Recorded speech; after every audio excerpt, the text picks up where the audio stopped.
성경 말씀 같이 보겠습니다. 사도행전 16장 31절. 우리 다 같이 한 목소리로 읽겠습니다. 이르되 주 예수를 믿으라. 그리하면 너와 내 집이 구원을 받으리라 하고. 이번에는 처음에 있는 이르되하고 뒤에 있는 하고는 빼고 주 예수를 믿으라, 거기서부터 같이 한번 하겠습니다.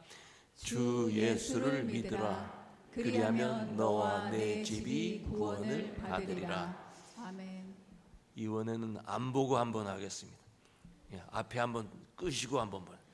주 예수를 믿으라. 시작. 주 예수를 믿으라. 그리하면 너와 내 집이 구원을 받으리라. 아멘. 아멘. 우리 교회 교우들은 IQ가 3자리 이상해. 한 번 읽고도 다 알잖아요. 참 이 말씀은 너무나 귀한 그런 신앙의 선포입니다. 바울과 실라가 복음을 전하다가 감옥에 갇혔는데 그 밤에 찬송을 하는, 감옥 깊은 곳에서 찬송을 하고 기도를 했는데 옥토가 흔들리고 그를 묶어 놓았던 모든 착고가 풀리게 됩니다. 간수가 너무나 놀라서 이들이 도망가지 않았을까 와서 보니까 그대로 있었어요. 사실은 그 간수가 죄수를 지킬 때 죄수가 도망을 가게 되면 그 간수가 죄수의 형량을 받게 돼 있어요. 이 사람이 너무 두려워서 자살을 하려고 하는데 그렇게 하지 말라, 우리가 여기에 있다. 그러니까 이 간수가 죄수에게 어떻게 해야 구원을 받습니까? 묻습니다. 주 예수를 믿으라. 그리하면 너와 내 집이 구원을 얻으리라. 참 놀라운 이런 신앙의 고백이요, 또 믿음의 선포입니다. 주 예수를 믿으라. 사람들은 현대를 불신의 시대라고 말을 합니다. 서로 믿을 수 없는 세상이 되었다는 거예요. 믿을 수 없는 세상이 되었다, 그렇게 말을 하지만 사실은 우리의 삶을 살펴보면 모든 것이 믿음을 바탕으로 하고 있습니다. 여러분, 운전할 때도 상대편에서 오는 차가 자기 차선을 지키리라는 믿음이 있기 때문에 운전을 하지, 저 차가 오다가 내 차선으로 들어오면 어떻게 될까 의심이 간다면 아마 운전하고 다니지 못할 겁니다. 식당에 가서도 음식이 깨끗할 것이라는 믿음이 있기 때문에 먹지, 그렇지 않으면 음식을 먹을 수 있겠습니까? 여러분, 우리 가운데 부모님 유전자 검사를 한 다음에 내 부모라고 믿는 사람 있습니까? 우리 부모님이 정말 나를 낳으셨을까? 그래서 유전자 검사한 사람 한번 손 들어보세요. 그 이상한 사람. 우리는 그런 거 안 하고도 믿어요. 나를 길러주신 분이 내 부모님이라 믿습니다. 불신의 시대에 살고 있지만 사실은 우리 모두가 믿음을 가지고 이 세상을 살고 있습니다. 특별히 우리는 사람이기 때문에 믿음이 필요합니다. 하나님은 믿음이 필요 없어요. 하나님은 모든 것을 다 아시고 모든 것을 하실 수 있는 전능하신 분이기 때문에 특별한 믿음이 필요가 없어요. 동물도 마찬가지입니다. 동물은 본능으로 살아가기 때문에 본능만 충족이 되면 행복한 거예요. 그러나 사람은 믿음이 필요합니다. 물론 사람에게도 본능이 있습니다. 그러나 그 본능만으로는 살 수가 없어요. 본능으로 모든 것이 해결되었다 하더라도 인간의 욕구는 끝이 없기 때문이에요. 그래서 많은 것을 소유해도 만족이 없습니다. 사람은 영적인 존재예요. 만약에 사람이 육신만으로 되어 있다면, 육적인 존재로 그저 우리가 살고 있다면 이 육신은 흙에서 와서 흙으로 가기 때문에 이 세상의 물질로 만족하며 살 수 있어요. 그러나 우리는 영적인 존재입니다. 세상의 것들로 만족할 수 없어요. 옛날보다 여러분 얼마나 우리가 더 잘 살고 있습니까? 아마 특별히 우리 어른들 6.25 전, 그 다음에 바로 직후에 살았던 우리 어른들 생각해 보세요. 얼마나 지금 잘 살고 있습니까? 그러나 우리의 삶이 만족합니까? 미국에 처음 올 때보다 더 많은 것을 소유하고 있을 거예요. 우리 모두가. 만족하십니까? 사람은 믿음으로 살게 만들어진 존재예요. 하나님께서 우리 사람을 만드실 때 그냥 만드신 게 아니라 믿음을 갖고 살도록 만드셨어요. 그 믿음으로 하나님 앞에 영광 돌리며 예배하며 살게 하셨어요. 근데 죄가 사람의 마음에 들어온 이후부터는 부패되어서 예배의 대상을 잃어버렸어요. 그래서 돌로 무엇을 깎기도 하고 나무로 깎아서 우상을 만들어서 거기에다가 섬기면서 복을 달라고 합니다. 원래는 하나님께서 우리를 만드실 때 하나님을 믿고 하나님을 섬기며 살게 창조하셨다, 그 말이에요. 그래서 사람은 믿음으로 살게 만들어졌기 때문에 믿음이 없으면 우리의 삶은 모든 것이 헛된 것이 되는 거예요. 이스라엘의 황금 시대에 그 나라를 통치했던 왕이 누구냐? 솔로몬이. 솔로몬처럼 황금 시대를 누린 왕도 없을 거예요. 근데 그 많은 것을 소유하고도 그의 인생 마지막에 무엇을 고백합니까? 하나님을 떠난 인생, 믿음이 없는 인생은 헛되고 헛되니 헛되고 헛되도다. 헛되도가 몇 번이에요? 4번 나와요. 그 나라에서는 그 무엇을 비교하면서 더 강조할 그런 그 원어가 없었어요. 그래서 반복하면 그것이 강조가 되는 거예요. 헛되고 헛되니 헛되고 헛되다. 아무리 많은 것을 가졌어도 믿음이 없으면 헛되다, 그 말이에요. 여러분, 그리고 또 우리 사람에게 믿음이 꼭 필요한 또 다른 이유 하나가 있는데, 우리 사람은 모두가 죄를 갖고 있다는 것입니다. 우리가 죄를 갖고 있기 때문에 믿음이 필요한 거예요. 성경은 의인은 없나니 한 사람도 없다 그랬어요. 이 세상에 의인, 하나님의 눈으로 바라보기에 의인인 사람은 아무도 없어요. 아무리 윤리적으로 도덕적으로 깨끗한 사람이라 할지라도 죄 없는 사람 한 명도 없어요. 사람이 나는 깨끗하게 살겠다, 도덕적으로 살겠다, 1000가지 만가지 선을 행했다 할지라도 한 가지 죄를 지으면 그 죄 때문에 사람은 죄인이 되는 거예요. 어떤 사람이 고결한 삶을 살면서 말이나 행동에 비난할 것이 없는 그런 사람이라면 아마 사람들은 그 사람을 걸어다니는 천사라고 말할 거예요. 말이나 행동에 결코 실수가 없는 사람. 그런데 예수님이 너희가 마음에 무엇을 탐하면 이미 도적질했다 그랬어요.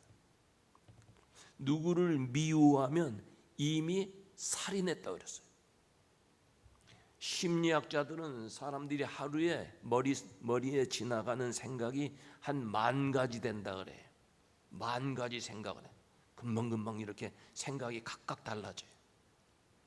그런데 이 10,000가지 이 생각을 하는 가운데 다른 행동이나 다른 거 하나도 실수를 안 했는데 3가지만 하루에 나쁜 생각을 했다 해봐요.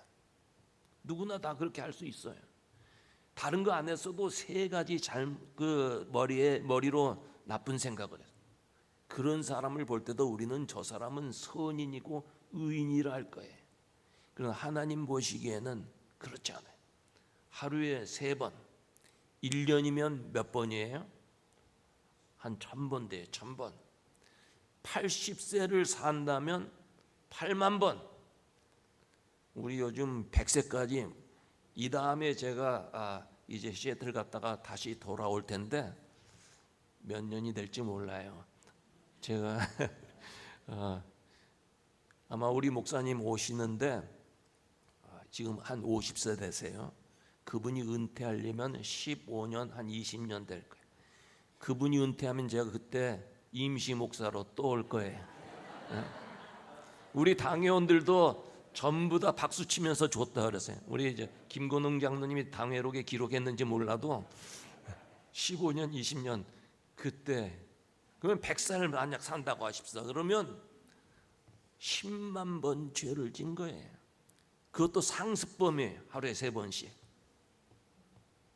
사람은 죄에서 자유할 수가 없습니다. 성경은 우리에게 모든 사람이 죄를 범하였음에 하나님의 영광에 이르지 못한다 그랬어요. 모든 사람이 죄를 범하였음에. 그리고 죄의 삭은 뭐예요? 사망이라. 죄값은 죽음이라는 거예요. 사람은 누구나 죄인이며 그 값은 죽음이요 멸망입니다.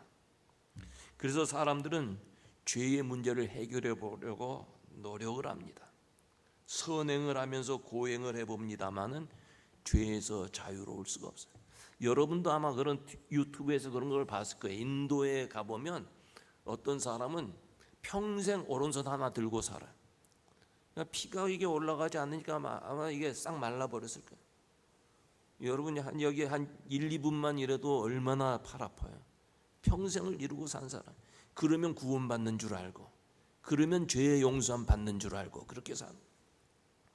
한국의 어느 스님은 10년 동안 벽을 바라보고 앉아서 주무셨대요. 하루만 자리에 눕지 않고 앉아서 잡아요. 허리가 아프고 얼마나 힘들 텐데 그렇게 하면 죄 문제가 해결되는 줄 알아요. 사람의 수고와 노력, 능력으로 우리는 죄의 문제를 해결할 수가 없습니다.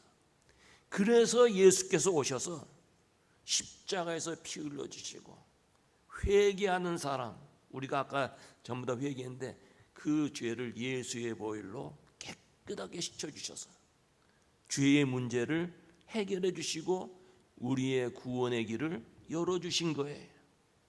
예수님은 이 세상에 오실 때 우리를 징계하기 위해서, 벌 주기 위해서 오신 것 아니에요. 우리를 사랑하시고 용서하시고 구원하시기 위해서 오셨어요. 수고하고 무거운 짐진 자들아 다 내게로 오라. 내가 너희를 쉬게 하리라. 우리를 주의 평안으로 초대해 주시고 나를 믿는 자는 죄 용서함 받고 구원만 받는다고 말씀하셨어요. 우리는 예수를 믿고 살아야 되는데 예수님이 어떤 분인가를 잘 알아야 돼. 그게 무조건 믿어서는 아니 돼. 예수님이 어떤 분이신가? 예수는 우리의 죄를 용서하시고 구원해 주시는 분일 뿐만 아니라 우리 인생길에 동행해 주세요. 우리와 함께 길을 걸어 주시고 내 힘으로 해결할 수 없는 문제를 해결해 주시고 우리가 기도할 때 외면하지 아니하고 우리의 기도 소리를 들으시고 우리의 신음소리, 아파하는 소리를 들어주시고 우리의 문제를 해결해 주시고 기도하면 응답해 주시고 축복해 주시는 하나님이신 줄로 믿습니다.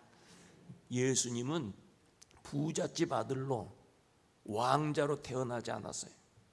마국간에서 태어났어요. 여러분 마국간에서 태어나신 분 계세요? 예수님은 마국간에서 태어났어요. 어렸을 때부터 고생 많이 했어요. 여우도 굴이 있고 공중에 나는 새도 깃들일 곳이 있지만 우리 주님은 머리 둘 곳이 없다 그랬어요. 너무나 어려운 삶을 살았어요. 그리고 그렇게 믿었던 제자들에게 배반당했어요.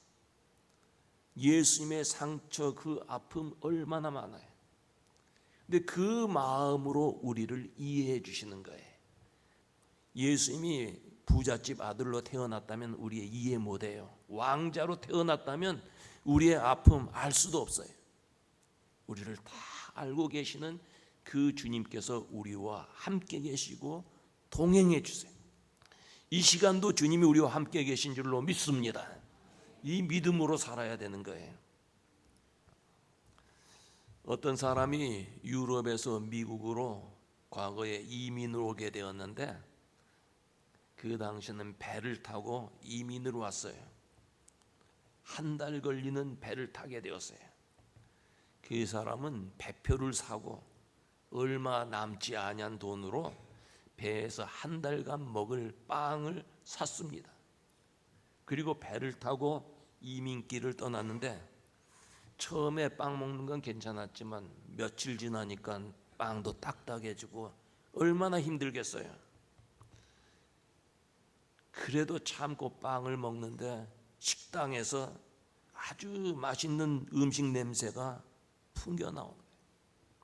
배도 고프고 딱딱한 빵을 먹자니 참 너무 힘들었어요.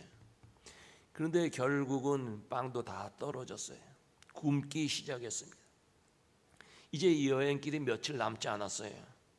더 이상 참기 어려워서 그 식당 문 앞을 지키는 웨이터에게 가서 밥 한 끼 먹는데 얼마냐?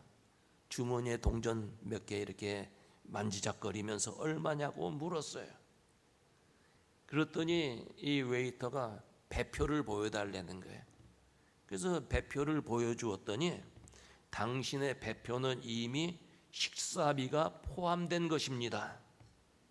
언제든지 식당에 와서 식사할 수 있으니 와서 밥 먹어도 됩니다. 밥값을 내고도 알지 못해서 고생만 했어요. 우리 인생은 험난한 파도와 같습니다. 그래서 인생을 고해라 그러지 않아요? 쓴 바다예요. 이런 험한 세상을 지나갈 때 우리가 필요한 것을 공급해 주시고 죄의 문제까지 해결해 주신 주님이 우리 곁에 계신 것을 알지 못하는 사람은 식비를 내고도 배고픈 여행을 하는 사람과 똑같은 거예요.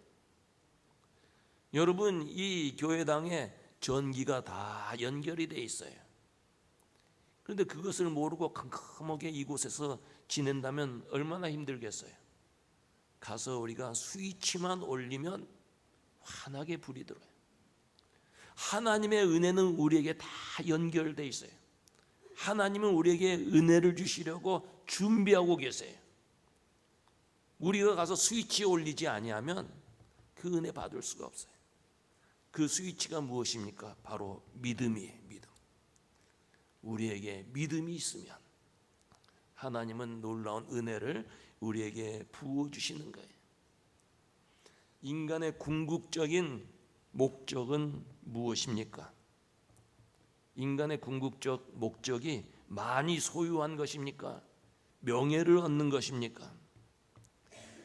모든 학문의 마지막 과제는 우리 인간에게 극한 슬픔을 가져다 주는, 절망을 주는 죽음을 어떻게 극복하는가에. 왜 인간은 죽어야 하는가? 죄의 결과라고 성경은 말씀하고 있습니다. 그러면서 죄의 문제, 죽음의 문제를 우리에게 해결해 주셨어요. 그렇다면 여러분은 어떠세요? 죄의 문제 해결할 길을 알고 계십니까? 죽음의 문제에 대해서 잘 준비하고 계십니까? 오늘 저녁에 주님이 오라 하시면 믿음으로 담대히 은혜의 보좌 앞에 나갈 수 있습니까? 우리 예수 믿는 사람에게 중요한 질문이에요. 예수님이 이 문제를 해결하기 위해서 세상에 오셨어요. 죄의 문제가 해결이 되니까 죽음의 문제도 해결이 돼 있어요. 예수 믿는 사람은 더 이상 멸망길에 서 있는 사람이 아닙니다. 믿음으로 구원의 확신, 죄 용서함의 확신을 가지고 이 세상을 담대히 이겨나가는 사람입니다. 비록 지금 내가 병들어도 남이 알아주지 않아도 예수께서 주시는 평안을 가지고 세상을 이기는 우리 교우들 되시기를 바랍니다.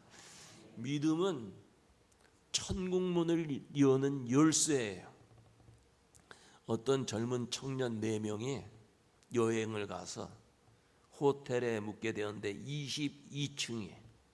22층 방을 배정받았어요.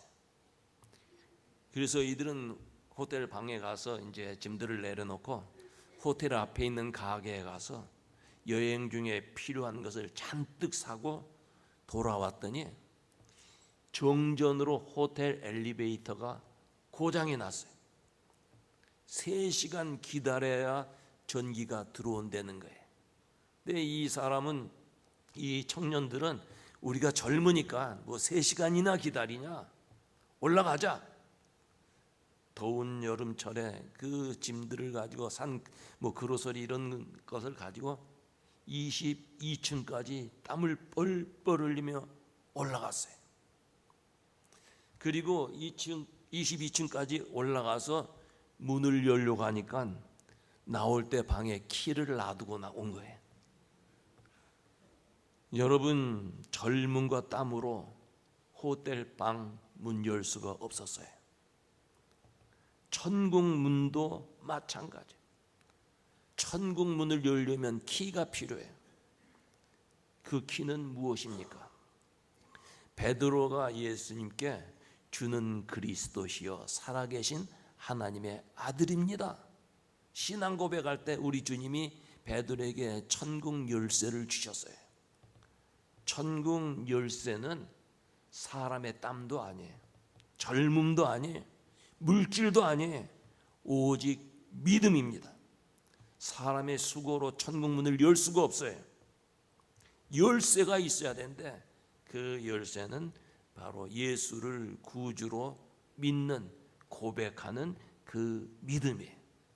우리 모두가 예수님은 나의 주인입니다. 주가 무슨 말이에요?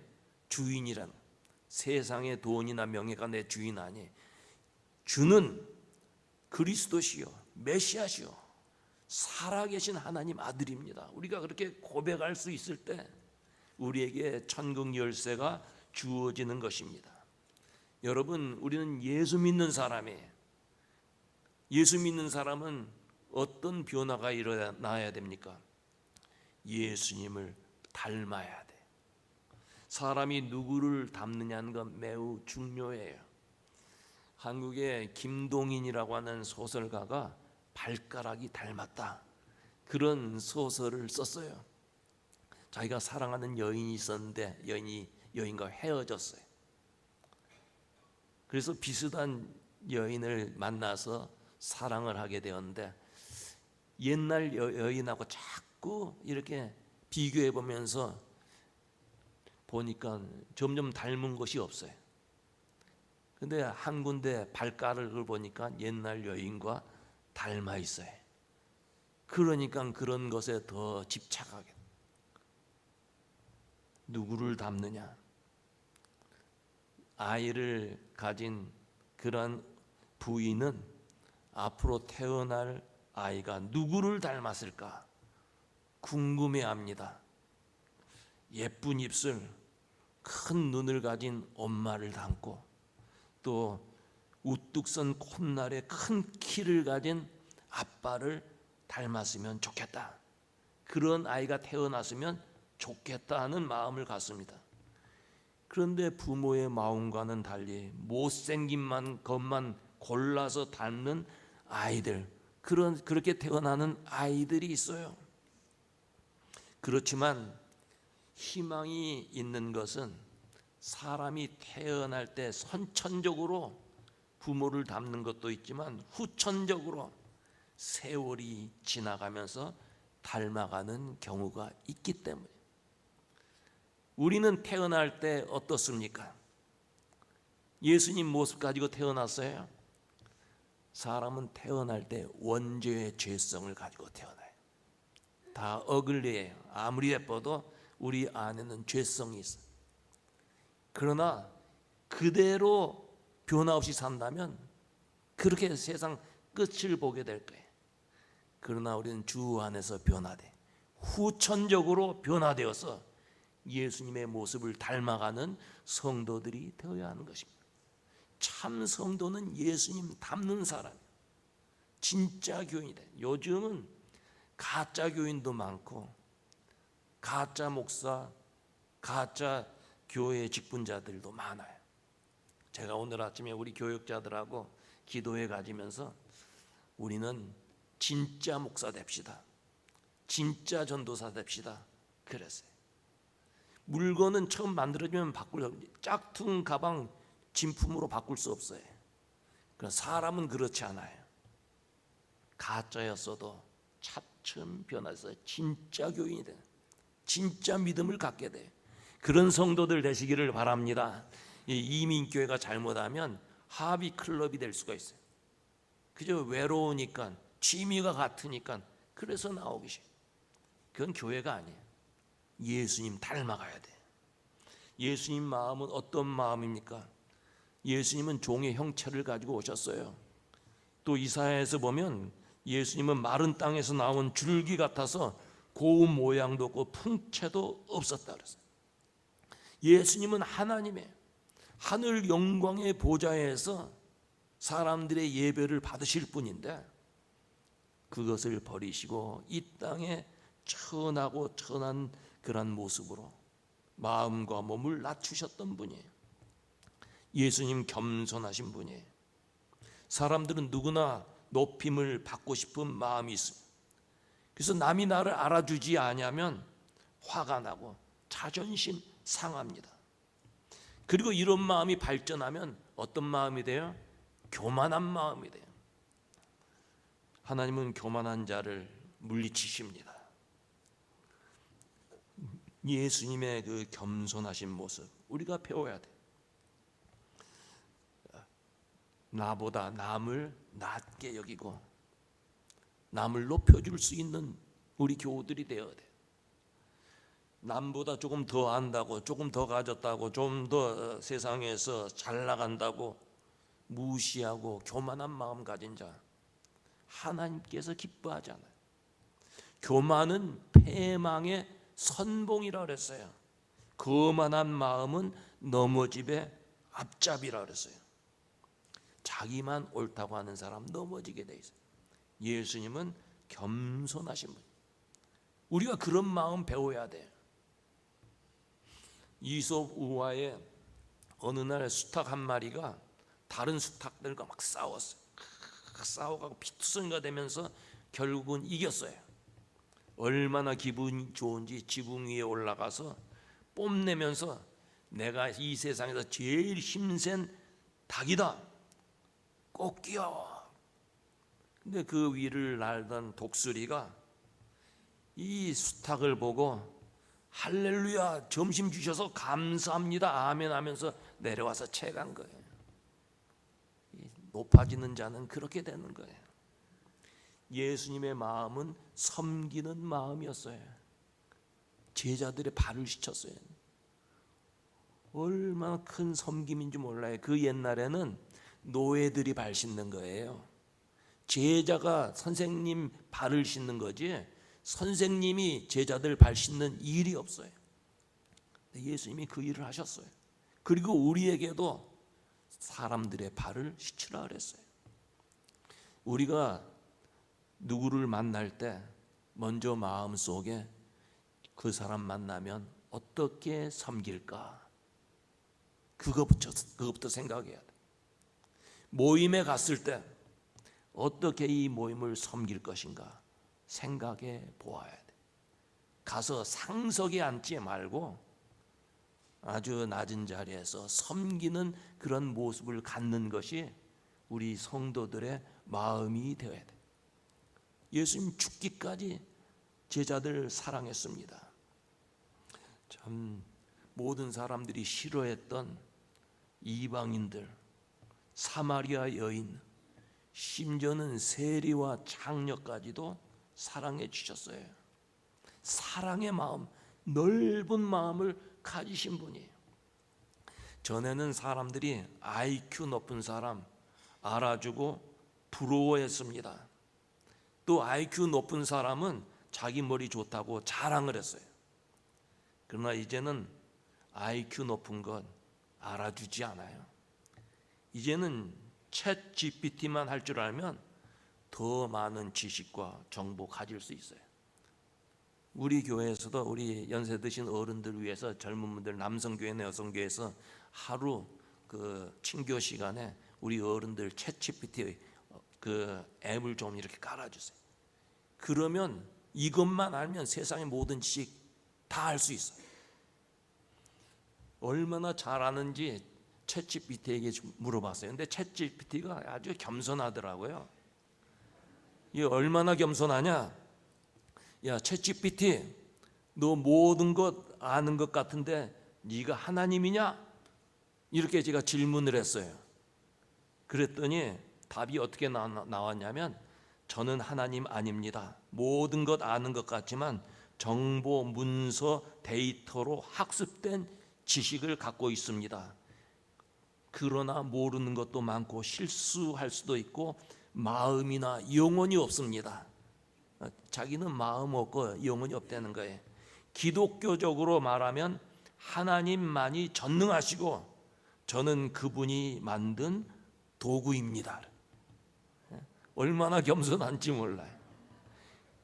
옛날에 IQ 자랑했지만 이제 IQ 자랑할 게 없어요. 이것만 할 줄 아면 뭐든지 물어보세요. 이 지역에서 제일 좋은 교회가 어디냐? 그러면 인디애나 한인 장로교회 탁 나올 거야. 아마.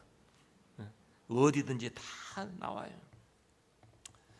여러분, 이제는 IQ가 별것 아니고 EQ가 이모셔널한 그런 그 하나의 지수인데 EQ가 더 높아야 된다. EQ를 알아줘요. EQ가 뭐냐? 감성 지수예요.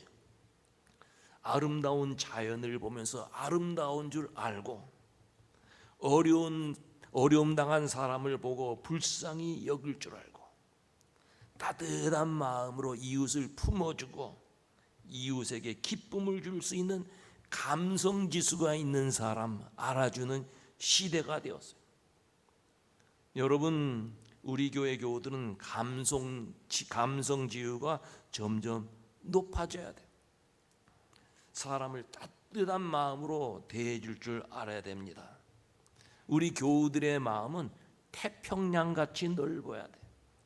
그릇으로 말하면 세숫대야만큼은 커야 돼요. 그저 간장종지만한 그런 그릇으로 다른 사람 담으려고 해봐요. 담기지도 않고 자기만 고생해요. 마음이 넓어져야 돼요. 우리 교회 교우들 마음을 넓혀야 돼요. 교회가 성장하고 부흥하려면 넓은 마음을 가져야 돼요. 누구나 오십시오. 주의 사랑으로 우리가 함께 주님 섬깁시다. 주 안에서 변화되십시다. 감성 지수가 있어요. 그 다음에 제가 만든 말이지만 하나 더 하면 영성 지수, spiritual quotient, 이 영적인 지수가 높아져. 무엇이 하나님의 뜻인지 아닌지 분별할 수 있는 그런 지수가 있어야 돼요. 성경 말씀을 읽으면서 하나님의 뜻을 깨닫고 그 말씀에 순종하며 사는 그러한 영성 지수가 있어야 된다 그 말이에요. 사람의 마음은 갈대 같기도 하고 하늘에 떠 있는 구름과 같아요. 갈대는 바람에 흔들립니다. 하늘에 떠 있는 구름도 보면 잠깐 사이에 큰 산 같기도 하고 잠깐 사이에 물고기 모양도 있고 또 잠깐 사이에 새 모양을 하기도 하고 있어요. 그래서 구름같이 쉽게 변하는 우리의 마음, 어느 날은 천국이었는데 어느 날은 갑자기 지옥이 되는 거예요. 수시로 바뀌는 거예요. 그래서 우리는 우리 마음을 잘 다듬어야 돼. 잘 길들이고 잘 가꾸어야 돼. 하나님 말씀으로 내 마음을 가꾸고 기도로 가꾸고 하나님의 은혜로 가꾸어야 된다 그 말이에요. 여러분, 다음 주일 저는 마지막 설교를 해. 1년 5개월 이 교회에서 하나님 말씀 설교 많이 했어요. 1년이면 수요 예배 혹은 새벽 기도 주일하면 100번이 넘지 않아요? 많이 설교했어요.